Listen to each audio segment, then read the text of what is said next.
আজকের ভিডিওটা হলো তাদের জন্যই যারা অন্য কারো ফেসবুক অ্যাকাউন্টে যখন ক্লিক করেন তখন কিন্তু আপনারা দেখতে পান ফলো বাটন রয়েছে, তাদেরকে কিন্তু আপনারা ফ্রেন্ড রিকোয়েস্ট কিন্তু পাঠাতে পারেন না, অর্থাৎ ফ্রেন্ড রিকোয়েস্ট কিন্তু সেন্ড করতে পারেন না। দেখতে পাচ্ছেন এই ফেসবুক অ্যাকাউন্টে কিন্তু এখানে দেখতে পাচ্ছেন ফলো বাটন কিন্তু রয়েছে, ফ্রেন্ড রিকোয়েস্ট কিন্তু পাঠানো যাচ্ছে না, কখনোই কিন্তু সম্ভব নয় ফ্রেন্ড রিকোয়েস্ট পাঠানো। সো কীভাবে ফলো বাটন থাকা অবস্থায় আপনারা ফ্রেন্ড রিকোয়েস্ট পাঠাবেন জানতে হলে অবশ্যই আজকের এই ভিডিওটা প্রথম থেকে শেষ পর্যন্ত দেখতে থাকুন। ভিডিওটি শুরু করার আগে আপনি যদি আমাদের চ্যানেলে নতুন দর্শক হয়ে থাকেন তাহলে এখানে সাবস্ক্রাইব করে পাশে থাকা বেল আইকন ঘন্টাটি বাজিয়ে অল সিলেক্ট করে দেবেন। সাবস্ক্রাইব করবেন এই কারণে, কেননা প্রতিনিয়ত আমরা এর থেকেও সুন্দর ভিডিও কিন্তু আপলোড করে থাকি, সেই ভিডিওগুলো সবার আগে পেতে হলে অবশ্যই সাবস্ক্রাইব করবেন। তো চলুন এবার শুরু করা যাক।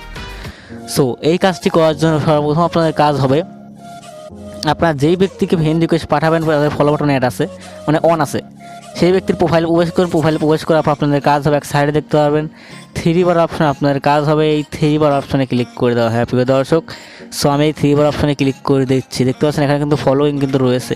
তো 3 বার অপশনে ক্লিক করলে একদম উপরে দেখতে পাচ্ছেন অ্যাড ফ্রেন্ড বলে একটা অপশন, আপনাদের কাজ হবে একদম উপরে এই অ্যাড ফ্রেন্ডে ক্লিক করে দেবেন, তারপর ব্যাকে চলে আসবেন, একটা রিফ্রেশ করবেন, দেখতে পাবেন ফ্রেন্ড রিকোয়েস্টটা কিন্তু সেন্ড কিন্তু হয়ে গেছে।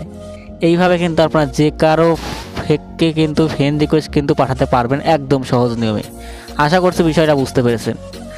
আজকের ভিডিওটা এই পর্যন্তই ছিল। ভিডিওটা ভালো লাগলে অবশ্যই ভিডিওটা একটি লাইক দিবেন, আর চ্যানেলে নতুন দর্শক হয়ে থাকলে অবশ্যই সাবস্ক্রাইব করে আমাদের সাথেই থাকবেন। আর ভিডিও শেষে একটি কথাই বলবো, সবাই ভালো থাকুন, সুস্থ থাকুন, আমাদের চ্যানেলের পাশেই থাকুন।